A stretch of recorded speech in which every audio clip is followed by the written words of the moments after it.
Rameswaram cafe bomb blast ಪ್ರಕರಣಕ್ಕೆ ಸಂಬಂಧಪಟ್ಟಂತೆ ಕೊನೆಗೂ ಶಂಕಿತ ಉಗ್ರರು ಪಶ್ಚಿಮ ಬಂಗಾಳದಲ್ಲಿ ಸಿಕ್ಕಿಬಿದ್ದಿದ್ದಾರೆ. ರಾಮೇಶ್ವರಂನಲ್ಲಿ ಸ್ಫೋಟ ಮಾಡಿದ ಬಳಿಕ ಹಲವಾರು ಬಸ್ಗಳನ್ನು ಬದಲಾವಣೆ ಮಾಡಿ ಬಟ್ಟೆಗಳನ್ನು ಕೂಡ ಬದಲಾವಣೆ ಮಾಡಿಕೊಂಡು ತಲೆಮರೆಸಿಕೊಂಡಿದ್ರು. ಇದೀಗ ರಾಷ್ಟ್ರೀಯ ತನಿಖಾ ಸಂಸ್ಥೆ ಬಾಂಬ್ ಇಟ್ಟಂತಹ ಮುಸಾವಿರ್ ಶಾಜಿಬ್ಗೆ ಇದೀಗ ಕೈಕೋಳವನ್ನು ತೋರಿಸಿದೆ. ಅಸ್ಸಾಂನಿಂದ ವೆಸ್ಟ್ ಬೆಂಗಾಲ್ಗೆ ಬರ್ತಾ ಇದ್ದಾಗ ಮುಸಾವಿರ್ ಅರೆಸ್ಟ್ ಆಗಿದ್ದಾನೆ. ಜೊತೆಗಿದ್ದಂತಹ ಮಾಸ್ಟರ್ ಮೈಂಡ್ ಮತಿನ್ ತಾಹಾ ಕೂಡ ರಾಷ್ಟ್ರೀಯ ತನಿಖಾ ದಳ ಅಧಿಕಾರಿಗಳ ಬಲೆಗೆ ಬಿದ್ದಿದ್ದಾನೆ. ಇನ್ನು ಮಾರ್ಚ್ 1ರಂದು ವೈಟ್ ಫೀಲ್ಡ್ನ ರಾಮೇಶ್ವರಂ ಕೆಫೆಯಲ್ಲಿ ಬಾಂಬ್ ಬ್ಲಾಸ್ಟ್ ಮಾಡಿದ್ರು. ಇದಾದ ಬಳಿಕ ಬಾಂಬ್ ಬ್ಲಾಸ್ಟ್ ಮಾಡಿದಂತಹ ಉಗ್ರರ ಬಗ್ಗೆ ಯಾವುದೇ ಸುಳಿವುಗಳು ಸಿಗ್ತಾ ಇರಲಿಲ್ಲ.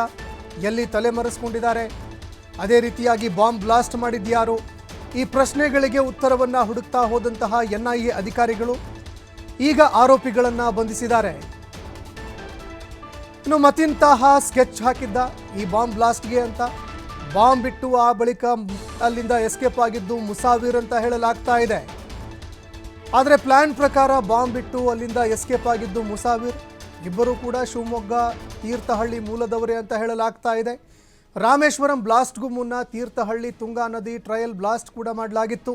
ಅದೇ ರೀತಿಯಾಗಿ ಮಂಗಳೂರು ಗೋಡೆ ಬರಹ ಕೇಸ್ನಲ್ಲೂ ಕೂಡ ಇವರಿಬ್ಬರದ್ದೇ ಮೇನ್ ರೋಲ್ ಅಂತ ಕೂಡ ಹೇಳಲಾಗ್ತಾ ಇದೆ. ರಾಮೇಶ್ವರಂನಲ್ಲಿ ಬಾಂಬ್ ಬ್ಲಾಸ್ಟ್ ಮಾಡಿ ಬಳ್ಳಾರಿ ತನಕ ಬಸ್ನಲ್ಲಿ ಪ್ರಯಾಣ ಮಾಡಿದ್ದಾರೆ. ಅದೇ ರೀತಿಯಾಗಿ ಪೊಲೀಸರ ದಿಕ್ಕನ್ನು ತಪ್ಪಿಸೋದಕ್ಕೆ ಅಂತ ದಿನಕ್ಕೊಂದು ವೇಷವನ್ನು ಕೂಡ ಮುಸಾವಿರ್ ಧರಿಸಿದ್ದ. ಯಾಕಂದರೆ ಆತನೇ ಬಾಂಬ್ ಬಿಟ್ಟು ಅಲ್ಲಿಂದ ಎಸ್ಕೇಪ್ ಆಗಿದ್ದ. ಎಸ್ಕೇಪ್ ಆಗಿದ್ದಂತಹ ಮುಸಾವಿರ್ ಹಲವಾರು ಬಸ್ಗಳನ್ನು ಬದಲಾವಣೆ ಮಾಡಿದ್ದ. ಅದೇ ರೀತಿಯಾಗಿ ಬಟ್ಟೆಗಳನ್ನು ಕೂಡ ಬದಲಾವಣೆ ಮಾಡಿಕೊಂಡು ಎಸ್ಕೇಪ್ ಆಗಿದ್ದ. ಇದಾದ ಬಳಿಕ CCTV ಜಾಡು ಹಿಡಿದಂತಹ ಪೊಲೀಸರು ಹಾಗೂ NIA ಅಧಿಕಾರಿಗಳು ವೆಸ್ಟ್ ಬೆಂಗಾಲ್ವರೆಗೂ ಅಂದರೆ ಪಶ್ಚಿಮ ಬಂಗಾಳದವರೆಗೂ ತಲುಪಿದ್ರು. ಪಶ್ಚಿಮ ಬಂಗಾಳದಲ್ಲಿ ಇವರಿಗೆ ಹೆಡೆಮುರಿ ಕಟ್ಟುವಂತಹ ಕೆಲಸವನ್ನು NIA ಅಧಿಕಾರಿಗಳು ಮಾಡಿದ್ದಾರೆ. ಇನ್ನು ಸಂಚು ರೂಪಿಸಿದಂತಹ ಮುಜಾಮಿಲ್ನನ್ನು 15 ದಿನಗಳ ಮುಂಚೆ NIA ಅಧಿಕಾರಿಗಳು ಬಂಧಿಸಿದರು. ಇದೀಗ ಪ್ರಮುಖ ಆರೋಪಿಗಳನ್ನು ಕೂಡ ಬಂಧಿಸುವಲ್ಲಿ NIA ಅಧಿಕಾರಿಗಳು ಯಶಸ್ವಿಯಾಗಿದ್ದಾರೆ. ಇನ್ನು ರಾಮೇಶ್ವರಂ ಬಾಂಬರ್ ಅರೆಸ್ಟ್ ಆಗಿದ್ದು ಹೇಗೆ, ಅಲ್ಲಿ ಬಾಂಬ್ ಬ್ಲಾಸ್ಟ್ ಮಾಡಿದಂತಹ ಈ ಆರೋಪಿ ಅರೆಸ್ಟ್ ಆಗಿದ್ದು ಹೇಗೆ, ಯಾವ ರೀತಿಯಾಗಿ ಕಾರ್ಯಾಚರಣೆ ನಡೀತು ಅಂತ ನೋಡೋದಾದರೆ ಮಧ್ಯರಾತ್ರಿ 2:30ಕ್ಕೆ ಕೋಲ್ಕತ್ತಾದಲ್ಲಿ ಕಾರ್ಯಾಚರಣೆ ನಡೆಸ್ತಾರೆ NIA ಅಧಿಕಾರಿಗಳು. ಹೆಸರನ್ನು ಬದಲಾವಣೆ ಮಾಡಿಕೊಂಡು ಇಬ್ಬರು ಶಂಕಿತ ಉಗ್ರರು ಅವಿತುಕೊಂಡಿದ್ರು, ತಲೆಮರೆಸಿಕೊಂಡಿದ್ರು. ನಕಲಿ ದಾಖಲೆಗಳನ್ನು ಸೃಷ್ಟಿ ಮಾಡಿ ನಕಲಿ ದಾಖಲೆಗಳನ್ನು ಕೊಟ್ಟು ಮಿಡ್ನಾಪುರದಲ್ಲಿ ಮನೆ ಬಾಡಿಗೆಯನ್ನು ಪಡೆದುಕೊಂಡಿದ್ರು. ಇನ್ನು ನಿದ್ದೆಯಲ್ಲಿ ಇದ್ದಾಗಲೇ ಅಂದರೆ 2:30 ಸುಮಾರಿಗೆ ಇವರೇನು ನಿದ್ದೆಯಲ್ಲಿದ್ದರು. ಅದೇ ಸಂದರ್ಭದಲ್ಲಿ ದಾಳಿ ನಡೆಸಿ ರೈಡ್ ಮಾಡಿ ಈ ಇಬ್ಬರನ್ನು NIA ಅಧಿಕಾರಿಗಳು ಬಂಧಿಸಿದ್ದಾರೆ. ಮುಸಾವಿರ್ ಹುಸೇನ್ ಶಾಜಿಬ್ ಕೆಫೆಯಲ್ಲಿ IED ಇಟ್ಟು ಸ್ಫೋಟ ಮಾಡಿದ್ದ. ಮುಸಾವಿರ್ ಹುಸೇನ್ ಏನಿದ್ದಾನೆ ಈತನೇ IED ಇಟ್ಟು ಅಂದರೆ ಸುಧಾರಿತ ಬಾಂಬನ್ನು ಇಟ್ಟು ಸ್ಫೋಟ ಮಾಡಿದ್ದ. ಅಬ್ದುಲ್ ಮತಿನ್ ತಾಹಾ ಬಾಂಬ್ ಇಡೋದಕ್ಕೆ ಪ್ಲಾನ್ ಕೂಡ ರೂಪಿಸಿದ್ದ. ಮತಿನ್ ಪ್ರಕರಣದಲ್ಲಿ ಮಾಸ್ಟರ್ ಮೈಂಡ್ ಆಗಿ ಇವರು ಕೆಲಸವನ್ನು ಕೂಡ ಮಾಡಿದ್ರು. 2020ರ ಅಲ್ ಹಿಂದ್ ಮಾದರಿ ಕೇಸ್ನಲ್ಲಿ 17ನೇ ಆರೋಪಿ ಕೂಡ ಈತ ಆಗಿದ್ದ. ಅಲ್ ಹಿಂದ್ ಮಾದರಿ ಅಂದರೆ ಏನು, ಹಿಂದೂ ನಾಯಕರನ್ನು ಹತ್ಯೆ ಮಾಡೋದಕ್ಕೆ ಅಂತ ಒಂದು ಪ್ಲಾನ್ ರೂಪಿಸಲಾಗಿತ್ತು. ನಗರದ ಗುರಪ್ಪನ ಪಾಳ್ಯದಲ್ಲಿ ಒಂದು ಮನೆಯಲ್ಲಿ ಉಗ್ರರು ವಾಸವಾಗಿದ್ದರು. ಮೊದಲು ಸುದ್ದಗುಂಟೆ ಪಾಳ್ಯ ಠಾಣೆಯಲ್ಲಿ ಒಂದು ಕೇಸ್ ಕೂಡ ದಾಖಲಾಗಿತ್ತು. ಈ ಕೇಸ್ನಲ್ಲಿ ತಾಹಾ ಮತ್ತು ಮುಸಾವಿರ್ ಇಬ್ಬರು ಕೂಡ ತಲೆಮರೆಸಿಕೊಂಡಿದ್ರು. ಕೋಲ್ಕತ್ತಾದಲ್ಲೇ ಕೋರ್ಟ್ಗೆ ಶಂಕಿತ ಇಬ್ಬರು ಉಗ್ರರನ್ನು ಇದೀಗ ಹಾಜರುಪಡಿಸಲಾಗತ್ತೆ. ಕೋಲ್ಕತ್ತಾದಲ್ಲಿ ಕೋರ್ಟ್ಗೆ ಹಾಜರುಪಡಿಸಿದ ಬಳಿಕ ಇವತ್ತು ಸಾಯಂಕಾಲ ಅಂದರೆ ಸಂಜೆ 6 ಗಂಟೆಗೆ ಬೆಂಗಳೂರಿಗೆ NIA ಅಧಿಕಾರಿಗಳು ಇವರನ್ನು ಕರೆತರ್ತಾರೆ. ಬೆಂಗಳೂರಿಗೆ ಕರೆತಂದ ಬಳಿಕ ಸ್ಥಳ ಮಹಜರು ಕೂಡ ನಡೆಯುತ್ತೆ. ಯಾವ ರೀತಿಯಾಗಿ ರಾಮೇಶ್ವರಂ ಕೆಫೆಯಲ್ಲಿ ಪ್ಲಾನ್ ಮಾಡಿದ್ರು, ಅದೇ ರೀತಿಯಾಗಿ ಬಾಂಬ್ ಟ್ರಿಗರ್ ಮಾಡೋದಕ್ಕೆ ಯಾವ ರೀತಿಯಾಗಿ ಪ್ಲಾನ್ ಮಾಡಿಕೊಂಡಿದ್ರು, ಇದೆಲ್ಲದಕ್ಕೂ ಸಂಬಂಧಪಟ್ಟಂತೆ ಸ್ಥಳಕ್ಕೆ ಹೋಗಿ ಸ್ಥಳ ಮಹಜರು ಕೂಡ ಮಾಡಲಿದ್ದಾರೆ ಅಧಿಕಾರಿಗಳು.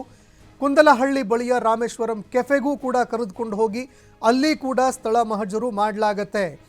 ಯಾವ ರೀತಿಯಾಗಿ ರಾಮೇಶ್ವರಂ ಕೆಫೆಯಲ್ಲಿ ಬಾಂಬ್ ಇಟ್ಟು ಬಾಂಬ್ ಬ್ಲಾಸ್ಟ್ ಮಾಡಿದ್ರು, ಎಲ್ಲ ರೀತಿಯಾದಂತಹ ಸೀನ್ ಕ್ರಿಯೇಟ್ ಆಗತ್ತೆ. ಮತ್ತೊಮ್ಮೆ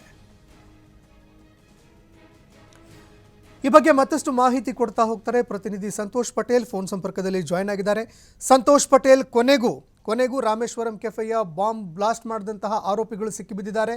ಈ ಬಗ್ಗೆ ಮತ್ತಷ್ಟು ಮಾಹಿತಿ ಕೊಡೋದಾದ್ರೆ ಪ್ರಮುಖವಾಗಿ ರಾಮೇಶ್ವರ್ ಬಾಂಬ್ ಬ್ಲಾಸ್ಟ್ ಕಥೆ ಏನಾಯ್ತು, ಇದಾದ ನಂತರ ಆರೋಪಿಗಳಿಗೆ ಸಾಕಷ್ಟು ಹುಡುಕಾಟವನ್ನು ನೋಡಿದ್ರು. ಬೆಂಗಳೂರು ನಗರ ಪೊಲೀಸರು ಹುಡುಕಾಟ ನಡೆಸಿದ ನಂತರ ಕೇಸು ಪ್ರಕರಣ ಎನ್ಐಎಗೆ ಹಸ್ತಾಂತರ ಆಗುತ್ತೆ. ಎನ್ಐಎ ಅಧಿಕಾರಿಗಳು ಅವ್ರದೇ ಆದ ನೆಟ್ವರ್ಕಿಂಗ್ ಏನಿದೆ ಅದನ್ನ ಸಂಪೂರ್ಣವಾಗಿ ದೇಶ ಮತ್ತು ಹೊರದೇಶಗಳಲ್ಲೂ ಈ ತರ ಒಂದು ತಲೆಮರೆಸಿಕೊಂಡು ಸಂಬಂಧಪಟ್ಟಾಗಿ ಸಾಕಷ್ಟು ಮಾಹಿತಿಯನ್ನ ಕಲೆ ಹಾಕಿದ್ರು. ಈ ಮಾಹಿತಿಯನ್ನ ಕಲೆ ಹಾಕಿದ್ದನ್ನ ಬೆನ್ನು ಹಿಡಿದಂತಹ ಪೊಲೀಸರಿಗೆ ಇದೀಗ ಈತ ಕೋಲ್ಕತ್ತಾದ ಒಂದು ಮಿಡ್ನಾಪುರ ಬೀಗ ಎಂಬ ಜಿಲ್ಲೆಯಲ್ಲಿ ಈತ ಸಿಕ್ಕಿರುವಂತದ್ದು. ಬೆಳಗಿನ ಜಾವ 2:30 ವೇಳೆಗೆ ಒಂದು ಕಾರ್ಯಾಚರಣೆ ನಡೆಸ್ತಾರೆ. ಕಾರ್ಯಾಚರಣೆ ನಡೆಸಿ ಇಬ್ಬರನ್ನು ಕೂಡ ಏನು ಶಂಕಿತ ಉಗ್ರರು ಏನಿದ್ದಾರೆ ಮತೀನ್ ತಹಾ ಮತ್ತೆ ಮುಸಾವಿರ್ ಇಬ್ಬರನ್ನು ಕೂಡ ವಶಕ್ಕೆ ಪಡ್ಕೊಂಡಿರುವಂತದ್ದು. ವಶಕ್ಕೆ ಪಡ್ಕೊಂಡು ಈಗಾಗಲೇ ಸ್ಥಳೀಯ ನ್ಯಾಯಾಲಯಕ್ಕೆ ಅವ್ರನ್ನ ಹಾಜರುಪಡಿಸ್ತಾರೆ. ಅಲ್ಲಿಂದ ಬಾಡಿ ವಾರಂಟಿನ ಹಾಕೊಂಡು ಅವ್ರನ್ನ ಬೆಂಗಳೂರಿಗೆ ಕರೆತರುವಂತದ್ದು. ಇಂದು ಸಂಜೆ ಬೆಳಗ್ಗೆ ಫ್ಲೈಟ್ ಮುಖಾಂತರ ಅವ್ರನ್ನ ಬೆಂಗಳೂರಿಗೆ ಕರ್ಕೊಂಡ್ ಬರ್ತಾರೆ. ಇಲ್ಲಿ ಕರ್ಕೊಂಡ್ಬಂದು ಇಲ್ಲಿ ಕೂಡ ನ್ಯಾಯಾಧೀಶರ ಮುಂದೆ ಹಾಜರುಪಡಿಸಿ ನಂತರ ವಿಚಾರಣೆ ನಡೆಸುವಂತದ್ದು. ಇಬ್ಬರ ಪಾತ್ರ ಏನಿತ್ತು ಇದರಲ್ಲಿ ಪ್ರಮುಖವಾಗಿ ನಾವು ನೋಡೋದಾದ್ರೆ, ಮುಸಾವರ್ ಏನಿದ್ದಾನೆ ಈತ ರಾಮೇಶ್ವರಂ ಕೆಫೆ ಏನಿತ್ತು ಅಲ್ಲಿ ತೆಗೆದುಕೊಂಡು ಬಾಂಬ್ ಇಟ್ಟಿದ್ದವನು ಈತ. ಇದನ್ನು ಸಂಪೂರ್ಣವಾಗಿ ಸಹಾಯ ಮಾಡಿದ್ದು ಮತ್ತೆ ಇಡೀ ಬ್ಲಾಸ್ಟ್ ನ ಮಾಸ್ಟರ್ ಮೈಂಡ್ ಆಗಿದ್ದಂಥದ್ದು ಮತೀನ್ ತಹಾ. ಸೊ ಈ ಎಲ್ಲಾ ಮಾಹಿತಿಯನ್ನು ಈಗಾಗಲೇ ಎನ್ಐಎ ಅಧಿಕಾರಿಗಳು ಕಲೆ ಹಾಕಿರುವಂತದ್ದು ಮತ್ತು ಸಾಂದರ್ಭಿಕ ಸಾಕ್ಷ್ಯಗಳನ್ನು ಕೂಡ ಕಲೆ ಹಾಕಿದ್ರು. ಇವೆಲ್ಲವನ್ನು ಕೂಡ ಇಟ್ಕೊಂಡು ನ್ಯಾಯಾಲಯದ ಮುಂದೆ ಹಾಜರುಪಡಿಸಿ ಇವ್ರನ್ನ ಹೆಚ್ಚಿನ ವಿಚಾರಣೆಗೆ ಪೊಲೀಸ್ ಕಸ್ಟಡಿಗೆ ತೆಗೆದುಕೊಳ್ಳುವಂತದ್ದು. ಪೊಲೀಸ್ ಕಸ್ಟಡಿಗೆ ತೆಗೆದುಕೊಂಡು ಹೆಚ್ಚಿನ ವಿಚಾರಣೆ ನಡೆಸ್ತಾರೆ. ಇದಷ್ಟೇ ಅಲ್ಲದೆ ಈ ಹಿಂದಿನ ಪ್ರಕರಣಗಳು ಏನ್ ನಡೆದಿತ್ತು ರಾಜ್ಯದಲ್ಲಿ, ಬೆಂಗಳೂರಲ್ಲಿ ಆಗಿದ್ದಿರ್ಬೋದು, ಶಿವಮೊಗ್ಗದಲ್ಲಿ ಆದಂತಹ ಬ್ಲಾಸ್ಟ್ ಇರ್ಬೋದು, ಇಲ್ಲ ಮಂಗಳೂರಿನಲ್ಲಿ ನಡೆದಂತಹ ಕುಕ್ಕರ್ ಬಾಂಬ್ ಬ್ಲಾಸ್ಟ್ ಇರ್ಬೋದು, ಈ ಎಲ್ಲಾ ಪ್ರಕರಣಗಳು ಕೂಡ ಈ ಪ್ರಮುಖವಾದ ಇಬ್ಬರು ಆರೋಪಿಗಳ ಕೈವಾಡ ಇರುವಂತದ್ದು ಬೆಳಕಿಗೆ ಬಂದಿತ್ತು. ಆದ್ರೆ 2020 ಕೂಡ ಪೊಲೀಸರು ಯಾವಾಗ ಇವರ ಬೆನ್ನಿಂದ ಬಿದ್ರು ಎನ್ಐಎ ಅಧಿಕಾರಿಗಳು ಅಂದಿನಿಂದ ಕೂಡ ಇವರಿಬ್ರು ಕೂಡ ತಲೆಮರೆಸ್ಕೊಂಡಿದ್ರು. ಇವರಿಬ್ಬರ ಬಗ್ಗೆ ಯಾವುದೇ ರೀತಿಯ ಸುಳಿವು ಇರಲಿಲ್ಲ. ಪೊಲೀಸರಿಗೆ ಎಲ್ಲೂ ಕೂಡ ಮಾಹಿತಿ ಸಿಗಬಾರ್ದು ಅನ್ನೋ ಕಾರಣಕ್ಕೆ ಉತ್ತರ ಭಾರತದ ಅರಣ್ಯ ಪ್ರದೇಶಗಳಲ್ಲಿ ಇವರು ಹೆಚ್ಚಾಗಿರ್ತಿದ್ರು. ಅಲ್ಲೇ ಟ್ರೈನಿಂಗ್ ಅನ್ನ ಪಡ್ಕೊಂಡಿದ್ರು. ಸೊ ಅಲ್ಲಿ ಟ್ರೈನಿಂಗ್ ಅನ್ನ ಪಡ್ಕೊಂಡು ಬಂದು ಬೆಂಗಳೂರಿನಲ್ಲಿ ಪ್ಲಾನ್ ಮಾಡಿ ಎಕ್ಸಿಕ್ಯೂಟಿವ್ ಮಾಡಿರುವಂತದ್ದು ಬೆಳಕಿಗೆ ಬಂದಿದೆ. ಇದೀಗ ಎನ್ಐಎ ಅಧಿಕಾರಿಗಳು ಇದನ್ನ ಬಂಧನ ಮಾಡಿರುವಂತದ್ದು ಬೆಳಗಿನ ಜಾವ 2:30 ವೇಳೆಯಲ್ಲಿ. ಸೊ ಇವ್ರನ್ನ ಕರ್ಕೊಂಡ್ಬಂದು ಹೆಚ್ಚಿನ ವಿಚಾರಣೆ ಮಾಡುವಂತ ಸಂದರ್ಭದಲ್ಲಿ ಇಡೀ ಬ್ಲಾಸ್ಟ್ ಪ್ರಕರಣದಲ್ಲಿ ಯಾರ್ದೆಲ್ಲ ಕೈವಾಡವಿತ್ತು ಮತ್ತು ಇವರು ಯಾವ ನಿಷೇಧಿತ ಸಂಘಟನೆಗೆ ಸೇರಿದವರು ಅನ್ನೋದ್ರ ಬಗ್ಗೆ ಕೂಡ ಮಾಹಿತಿ ಸ್ಪಷ್ಟವಾಗುತ್ತೆ. ಅದ್ರ ಜೊತೆಗೆ ಇನ್ಯಾರೆಲ್ಲ ಈ ಬಾಂಬ್ ಬ್ಲಾಸ್ಟ್ ಪ್ರಕರಣದ ಹಿಂದೆ ಇದ್ದಾರೆ ಅನ್ನೋದು ಕೂಡ ಬಯಲಾಗುವಂತದ್ದು.